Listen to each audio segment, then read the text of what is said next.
Teka-teki penggeledahan 12 lokasi yang dilakukan oleh Tim Korps Pemberantasan Tindak Pidana Korupsi Polri kini menemui titik terang.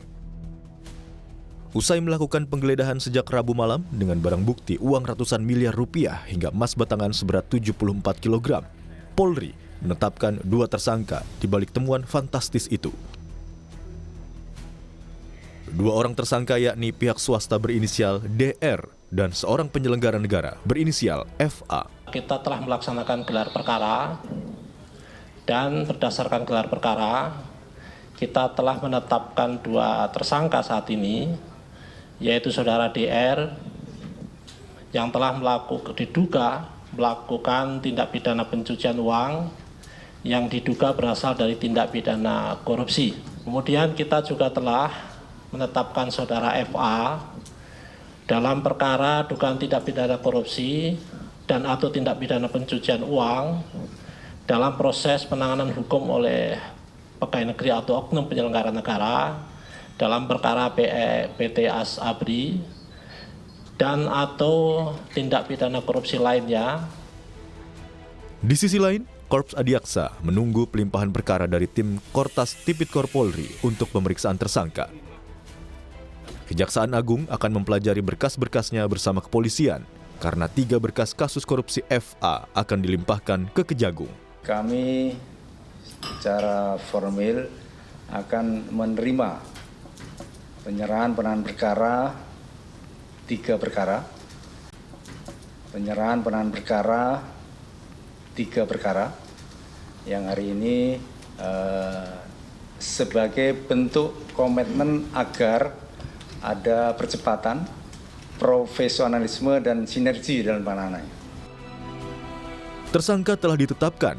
Kini, proses hukum yang tengah bergulir baik dari penyidikan hingga persidangan harus dijalankan secara transparan dan berkeadilan agar dugaan mega korupsi ini bisa terungkap secara tuntas. Tim Liputan, Kompas TV. Kortas Tipikor Polri telah menetapkan 2 orang tersangka dalam dugaan kasus korupsi dan tindak pidana pencucian uang dari hasil penggeledahan dan penemuan barang bukti berupa emas dan uang dalam jumlah fantastis. Bagaimana langkah hukum selanjutnya dan bagaimana kasus ini akan menjadi terang benderang dan akankah komitmen penanganan kasus secara transparan akan terlaksana? Kita akan bahas bersama dengan narasumber yang sudah hadir melalui sambungan Zoom, saudara. Ada Guru Besar Hukum Pidana Universitas Pelita Harapan, Profesor Jamin Ginting. Selamat pagi, Prof. Jamin. Selamat pagi, semangat selalu, sehat selalu ya. Sehat selalu, Prof. Jamin. Prof. Jamin, jika kita melihat kasus yang sedang bergulir ini yang kemudian menyedot perhatian masyarakat, hari Rabu digeledah, hari Kamis digeledah, kemudian Sabtu sudah ada 2 tersangka. Anda melihatnya seperti apa proses dari penyelidikan ataupun juga penanganan kasus ini? Apakah cukup cepat dan juga sudah memenuhi prinsip kehati-hatian mungkin? Ya, saya lihat ini mungkin bukan hanya kita lihat langsung pada saat penggeledahan ya, tetapi harusnya ini kan sudah dari awal sudah dipersiapkan dengan baik ya, terkait dengan titik-titik yang dilakukan penggeledahan tersebut. Nah, memang dalam konteks hukum acara pidana baik yang baru juga diatur bahwa dalam proses penggeledahan tersebut sudah ada sprindik ya, surat perintah penyidikan, tetapi belum ada nama tersangkanya. Kenapa? Karena dikhawatirkan kalau nanti sudah ada nama tersangka, itu akan menyalahi aturan proses penyidikan kita yang mengatakan bahwa sebelum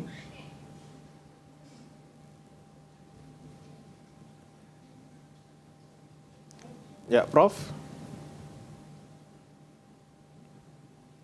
Selamat pagi, Prof. Baik, kami masih akan coba perbaiki, saudara, problem koneksi bersama dengan Profesor Jamin Ginting. Kita masih membahas terkait dengan pelimpahan kasus yang sedang disidik oleh tim gabungan Polri dan juga Polda Metro Jaya yang kemudian sudah dilimpahkan ke Kejaksaan Agung mulai kemarin. Di mana juga di saat bersamaan sudah ditetapkan 2 tersangka, yakni 1 tersangka yang merupakan pihak swasta berinisial DR dan tersangka lainnya yang berinisial FA sebagai penyelenggara negara. Dan jika kita ulas kembali ke belakang, saudara, penetapan tersangka ini dilakukan di hari Sabtu. Ini setelah dilakukan penggeledahan di 12 titik lokasi di hari Rabu dan juga Kamis. Tentunya ada 3 kasus utama yang sedang difokuskan saat ini oleh Kejaksaan Agung setelah dilimpahkan kasusnya dari polisi. Kembali kami sapa Prof. Jamin. Prof. Jamin, bisa dilanjutkan kembali Prof, tadi sempat terputus. Maaf nih, tiba-tiba komputer saya mati nih, nggak tahu. Mudah-mudahan nggak ada sabotase ya. Tidak ada Prof. Komentar saya begitu ya. Mudah-mudahan nggak. Silakan Ya, Prof. baik. Ya, jadi dalam konteks ini terlebih dahulu kalau dia sudah dilakukan penggeledahan dan penyitaan, harusnya kan sudah menuju kepada satu tersangka. Nah, dalam konteks hukum acara pidana yang baru, ya memang nggak disebutkan dia harus sudah pernah diperiksa terlebih dahulu sebagai saksi. Saya nggak tahu apakah FA dan teman-teman lainnya ini sudah pernah nggak diperiksa sebagai saksi, baru boleh ditetapkan sebagai tersangka. Nah, kalau nanti dia langsung ditetapkan sebagai tersangka, belum pernah diperiksa sebagai saksi, itu menyalahi aturan putusan MK 21 dan pasal 91 ya Undang-Undang KUHP 2025 yang mengatakan tidak boleh azas praduga bersalah. Nah, ini prosedur ini yang harus sangat hati-hati dicermati oleh Tipikor ini. Nah, kalau nanti sudah selesai, artinya sudah pernah diperiksa sebagai saksi, sekarang kan sudah ditetapkan sebagai tersangka dan kasusnya sangat cepat. Mau dilimpahkan, sudah dilimpahkan tahap 1.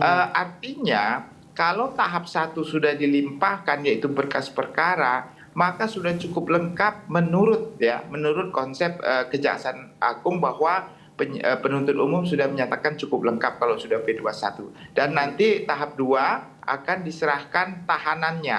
Nah, tahanan ini kebetulan saya tidak tahu persis apakah dua tersangka ini ditahan, maka akan diserah terimakan kepada jaksa penuntut umum untuk dilanjutkan penahanannya. Nah, kalau memang benar-benar ditahan, tapi kalau tidak ditahan artinya tidak perlu lagi ditindaklanjutin begitu penahanannya. Kalau ini inisiatif daripada jaksa penuntut umum begitu. Baik, ini kan kasus sudah ada di kejaksaan gitu, Prof. Jamin, tapi disebutkan bahwa FA ini baru akan diperiksa menjadi saksi seperti itu. Nah, kalau prosesnya seperti ini, apakah kemudian status tersangka dari FA ini kemudian nanti bisa mungkin digugurkan atau seperti itu? Tidak boleh ya, tidak boleh seseorang ditetapkan sebagai tersangka kalau dia belum pernah diperiksa sebagai saksi. Nah, saya ilustrasikan begini, boleh nggak penangkapan dan boleh nggak penyitaan dan penggeledahan itu dilakukan? Boleh, tetapi belum ada tersangkanya karena harus diperiksa dulu sebagai saksi kecuali tertangkap tangan. Dan ini kan bukan OTT ya, bukan operasi tangkap tangan. Jadi seharusnya setelah mereka melakukan penggeledahan dan penyitaan terhadap barang-barang milik yang tidak diketahui siapa pemiliknya, maka dipanggillah FA ini sebagai saksi diperiksa. Setelah diperiksa ternyata ada kaitan antara barang yang disita dengan pelayanan sebagai pelaku. Contohnya anggaplah pelaku suap ya atau gratifikasi. Maka dia ditetapkan sebagai tersangka tetapi sudah pernah diperiksa sebagai saksi terlebih dahulu. Nah, setelah itu baru boleh diperiksa, ditahan dan langsung ditetapkan sebagai tersangka dan dilimpahkan perkaranya kalau memang sudah cukup ya untuk pelimpahannya.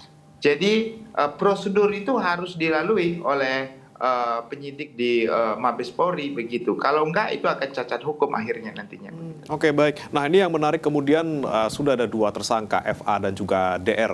Yang ditahan DR, kemudian yang belum ditahan ini adalah FA. Salah satu alasan dari Jampitsus yang baru, PLT Jampitsus bilang bahwa belum ditahan FA karena belum diperiksa gitu. Prof. Jamin, berarti sekarang yang dilakukan oleh kejaksaan ini adalah istilahnya melanjutkan saja penyidikan yang dilakukan oleh kepolisian, bukan dalam artian ini akan lanjut dulu ke tahap penuntutan berikutnya seperti itu. Iya, benar. Jadi kalau dia belum pernah, FA ini belum pernah diperiksa sebagai saksi, maka dia bukan tersangka. Itu dulu ya. Jadi kalau bukan tersangka, tidak mungkin berkas perkaranya P21 atau dilimpahkan tahap 1 ya nggak mungkin. Karena yang bisa dilimpahkan ke kejaksaan itu adalah perkara yang sudah ada tersangkanya, ya. Kecuali FA ini belum sudah jadi tersangka begitu. Jadi kalau sampai penyidik Mabes Polri bekerja sama dengan penyidik KPK, itu berarti masih dalam status antara penyidikan sebagai saksi. Tapi kalau sudah ditetapkan sebagai tersangka, bisa juga sebagai tersangka baru boleh nanti dilimpahkan. Jadi kalau keterangan dari kejaksaan menyatakan belum pernah diperiksa, berarti ketentuannya ada dua kemungkinan. Apakah belum pernah diperiksa sebagai saksi atau belum pernah diperiksa sebagai tersangka. Tapi di media juga kita belum pernah lihat ini ada panggilan kepada FA untuk diperiksa ya di Mabes Polri ya. Jadi saya kira belum pernah, saya yakin juga belum pernah diperiksa. Jadi berbahaya sekali kalau sampai belum pernah diperiksa sebagai saksi begitu. Oke, baik. Nah, dengan adanya dua tersangka ini, Prof. Jamin, FA dan juga DR, ini apakah kemudian mereka bisa dikatakan adalah tersangka utamanya? Dan apakah mungkin kita akan melihat lagi sosok-sosok lain yang ternyata perannya lebih besar dari mereka? Saya kira kalau memang benar ya FA ini adalah penerima suap terkait dengan perkara yang ditangani yang cukup besar ya, beberapa perkara, tentu semua perusahaan-perusahaan tersebut ataupun pejabat-pejabat perusahaan tersebut akan terlibat sebagai pemberi. Jadi ada dua kemungkinan klasternya ini. Apakah mereka ini sebagai pemberi suap untuk menyalahgunakan kewenangannya, atau ini bagian dari tindak pidana pemerasan, ya, pemerasan terhadap para pengusaha. Jadi kalau pemerasan, konteksnya pengusaha ini adalah korban dari pemerasan. Tapi kalau konteksnya adalah suap menyuap, maka pengusaha-pengusaha itu adalah bagian pemberi dan FA ini adalah bagian penerima darinya. Nah, tentu tidak hanya dia sendiri menurut saya, bisa jadi penerima ini lebih dari satu orang penegak hukum, bisa lebih, bisa bawahannya, bisa atasannya, atau bisa siapa saja di lingkaran dia begitu. Oke, baik, Prof. Jamin, saya kembali lagi ke status tersangka dari FA yang memang dari Jampisus bilang belum pernah diperiksa, even sebagai saksi belum pernah diperiksa. Nah, ketika sudah dijadikan tersangka oleh polisi, apakah polisi bisa menetapkan tersangka walaupun belum diperiksa sebagai saksi hanya dengan melihat alat bukti saja yang sudah ditemukan? Jadi ada beberapa putusan yang diajukan dalam konsep pra-peradilan. Nah, ini objek pra-peradilan kan sering terjadi. Jadi rata-rata objek pra-peradilan itu ada yang dikabulkan, tetapi ada juga ditolak perihal karena waktu ditetapkan sebagai tersangka, dia belum pernah diperiksa sebagai saksi. Dan itu memang sudah diatur dalam putusan MK 21 tahun 2015 ya, yang diputus tahun 2014. Dan juga itu melanggar asas untuk membela diri sebelum dia ditetapkan sebagai tersangka. Jadi Undang-Undang Dasar 45 kan menyatakan orang bebas dan membela dirinya di hadapan hukum, pasal 28, dan kemerdekaan yang persamaan di hadapan hukum. Jadi orang nggak boleh dinyatakan sebagai tersangka tanpa diketahui atau dia memiliki hak untuk mengetahui apa yang menjadi alasan dan dasar jadi tersangka. Jadi dia punya hak untuk pembelaan. Dan di KUHP yang baru di pasal 2, pasal 91 menyatakan penyidik dalam menetapkan tersangka tidak boleh menggunakan azas praduga bersalah. Nah, itu jadi itu sangat erat kaitannya dengan hak-hak orang tersebut untuk diperiksa terlebih dahulu sebagai saksi begitu. Jadi ada kesalahan besar kalau saudara FA ini belum pernah diperiksa sebagai saksi lalu ditetapkan sebagai tersangka. Dan ini objek pra-peradilan. Bisa-bisa nanti dibatalkan penetapan tersangkanya. Oke, bisa jadi FA ini kemudian mengajukan pra-peradilan untuk membatalkan status tersangkanya gitu, Pak. Tapi kalau kita lihat nanti proses ke depannya mungkin dengan tadi permasalahan yang Anda sebutkan di awal, bagaimana kemudian nanti yang berlangsung di kejaksaan? Apakah mereka nanti bisa mulus berjalan sampai misalnya paling tidak ke penuntutan, atau ya itu tadi masih ada upaya-upaya misalnya pra-peradilan yang bisa membatalkan status tersangka, atau yang kita khawatirkan juga mungkin ada negosiasi di belakang karena mungkin masih ada afiliasi FA dengan beberapa orang di Kejaksaan Agung? Ya, jadi begini, kalau sampai diajukan ke penuntutan, ke jaksa penuntut umum, maka pada saat itu juga kalau diajukan pra peradilan, maka penuntutannya itu diberhentikan sementara. Tidak boleh dilimpahkan ke pengadilan. Kenapa? Menunggu proses pra peradilan. Saya kira saudara Eva memang kemungkinannya kalau mengajukan pra peradilan, maka perkara ini tidak ditunda untuk pelimpahannya ke pengadilan. Kenapa? Karena dalam KUHP yang baru dikatakan kalau ada proses pra peradilan, maka semua proses penuntutan dan pelimpahan ke pengadilan akan dihentikan sampai ada putusan pra peradilan. Nah, itu kan kasus yang banyak terjadi, yang Roy Suryo dan teman-teman yang ajukan seperti itu menunda proses pemeriksaan di pengadilannya begitu. Oke, baik.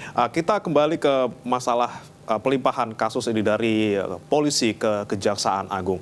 Ada opsi sebenarnya untuk melimpahkan kasus ini ke KPK atau KPK yang mengambil alih kasus ini, Prof. Jamin. Kalau Anda melihat ini kemudian langkah yang dilakukan oleh kepolisian langsung menyerahkannya ke Kejaksaan, mungkin tidak diambil alih oleh KPK, apakah ini murni memang hanya untuk menunjukkan bahwa tidak ada masalah antara dua institusi, mereka bisa bekerja bersama, atau ada alasan lainnya, Prof? Ya, yang perlu kita perhatikan, status pelimpahan ini ataukah sebagai proses kerjasama di bidang penyidikan atau dalam hal penuntutan. Karena kan ada 3 institusi, ada Mabes Polri, ada KPK, dan ada Kejaksaan yang punya kewenangan yang sama ya dalam konteks penyidikan tipikor. Mereka status penyidik itu. Nah, kalau mereka masih status penyidikan, berarti diperiksa sebagai saksi masih dimungkinkan, begitu ya, sebagai saksi dan ditingkatkan sebagai tersangka. Tetapi kalau dia konteksnya sudah dilimpahkan P21, artinya sudah ada tahap 1 dan tahap 2, itu prosesnya penuntutan. Nah, penuntutan itu hanya ada di KPK dan juga di Kejaksaan, tidak ada di kepolisian. Nah, sekarang berita yang kita dengar adalah peningkatan status ke penuntutan di Kejaksaan, berarti bukan KPK. Nah, kalau peningkatan status di Kejaksaan, pastilah dia sudah menjadi tersangka. Tetapi kalau statement daripada Kejaksaan menyatakan belum pernah diperiksa, itu kan kontradiktif ya. Masa orang sudah dinaikkan statusnya sebagai penuntutan tapi belum pernah diperiksa. Nah, itu bisa berbahaya bagi proses peradilan begitu, karena nggak sesuai dengan proses peradilan yang benar gitu. Itu disebut sebagai undue proses, ya, itu tidak sesuai dengan aturan. Jadi saya khawatir harusnya ya siapapun itu status sebagai penyidik ya, apakah dari Kejaksaan atau kepolisian atau KPK, harusnya periksa dulu sebagai saksi. Setelah diperiksa sebagai saksi, ditingkatkan status sebagai tersangka. Setelah jadi tersangka, baru diperiksa atau sudah berkasnya lengkap, dilimpahkanlah ke Kejaksaan. Itu prosedur yang harus ditaati. Ya, siapapun itu tersangkanya, tanpa melihat dia statusnya pada saat ini sebagai public interest atau tidak, itu harus dilaksanakan. Oke, nah ini celah yang besar gitu ya, Prof, ya, dalam penanganan kasus ini. Tapi jika memang ini kan sudah dilanjutkan di Kejaksaan gitu, dan tadi yang sempat saya sebutkan sebelumnya, kemudian ada upaya pra-peradilan, kemudian gelar tersangka ini dibatalkan seperti itu. Berarti harus mulai dari awal lagi dong, Prof. Misalnya dari polisi lagi dulu, atau mungkin bisa langsung saja di Kejaksaan tapi mulai dari awal lagi prosesnya, atau mungkin KPK gitu. Ya, itu konteksnya mungkin bisa dilimpahkan, tapi ini sudah kesalahan ya. Menurut saya kesalahan besar kalau sudah ditetapkan tersangka sebelum diperiksa sebagai saksi, dan itu objek peradilan ya. Artinya nanti pengadilan yang memutuskan apakah itu prosedurnya salah atau tidak. Tapi menurut pandangan saya, aturan yang benar ya seperti begitu ya, untuk melindungi hak asasi orang tersebut ya, siapapun itu begitu ya. Jadi menurut saya kalau sampai seperti yang dikatakan belum pernah diperiksa sebagai saksi lalu ditetapkan tersangka, wah itu objek yang baik lah bagi orang untuk mengajukannya, bahwasanya dia semena-mena dalam penetapannya. Apalagi nanti bisa dibatalkan, semua bisa dibatalkan, termasuk penyitaannya, penggeledahannya, itu bisa dibatalkan karena penetapan tersangkanya dianggap tidak sah begitu. Nah, tapi itu sekali lagi itu harus diajukan dalam proses pra-peradilan. Nanti pra-peradilan yang akan menentukan apakah sah atau tidaknya. Tapi secara aturan hukum ya memang begitu. Berarti kita bisa dalam tanda kutip kita pesimis gitu dengan kelanjutan kasus ini, Prof. Kalau misalnya dari awal ada masalah besar di situ. Nah, sekarang nanti tinggal bagaimana, apakah dia nggak keberatan atau tidak, kan tergantung Eva-nya. Kalau Eva-nya merasa tidak keberatan, ini nggak akan lanjut terus begitu.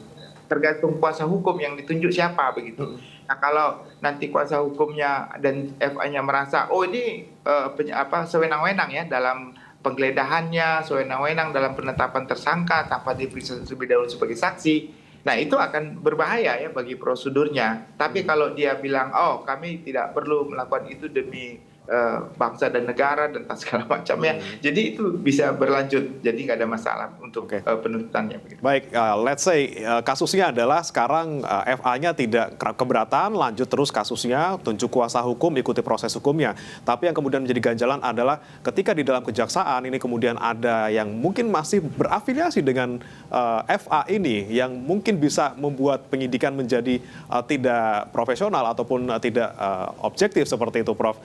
Apakah cukup hanya dengan pembentukan tim independen di dalam Kejaksaan Agung ataupun pengawasan dari DPR? Apakah cukup untuk memastikan ini semua? Ya, ini kan suatu kejadian di mana kita ingin mengungkap ya penegak hukum yang melakukan tindak pidana, yang diduga ya melakukan suatu tindak pidana korupsi, apakah suap atau gratifikasi ataupun pemerasan.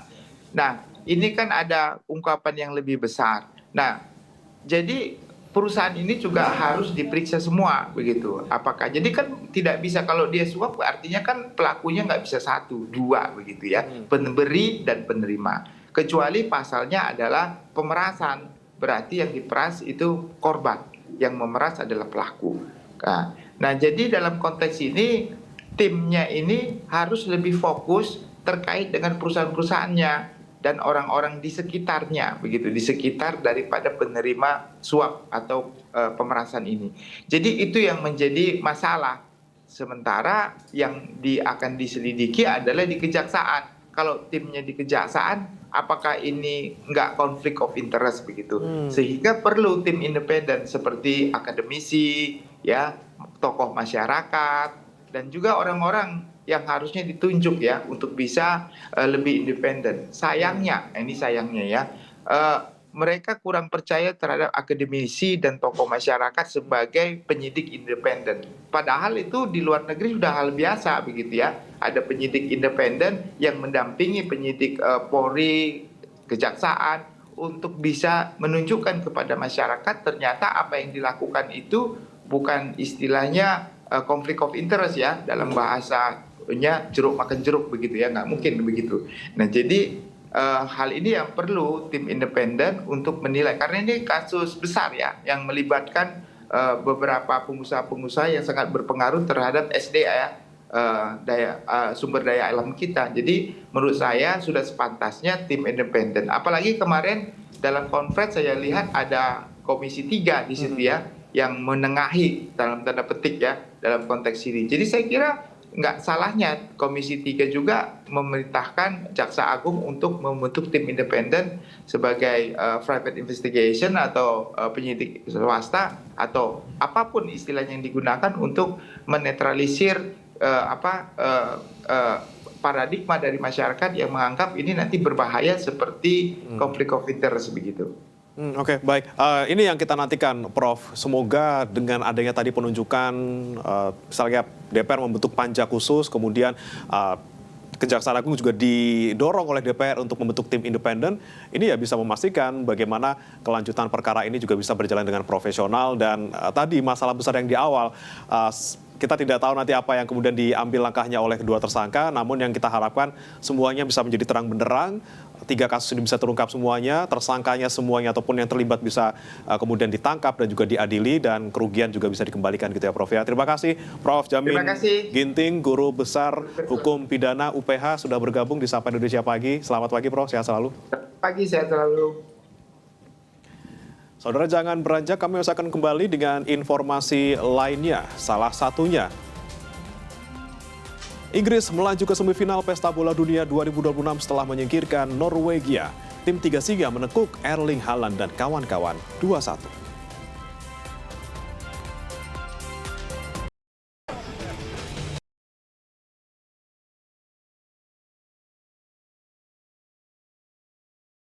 Barcelona mengimbau Pukul 10:30 siang di Kompas. di hari kedua Tempat Khamenei dimakamkan. Sekutu Amerika Serikat di Timur Tengah. Rekam Dan kelihatannya negara-negara berikutnya akan merestrukturisasi mengenai arsitektur keamanan regionalnya, di mana peran Turki bangunan RSUD akan nyeri sendi. Ini karena masyarakat. Maka aktivitas mobil klinik hewan ini rumah, para penghuni tetap bisa beraktivitas normal Di depan rumah. Jampit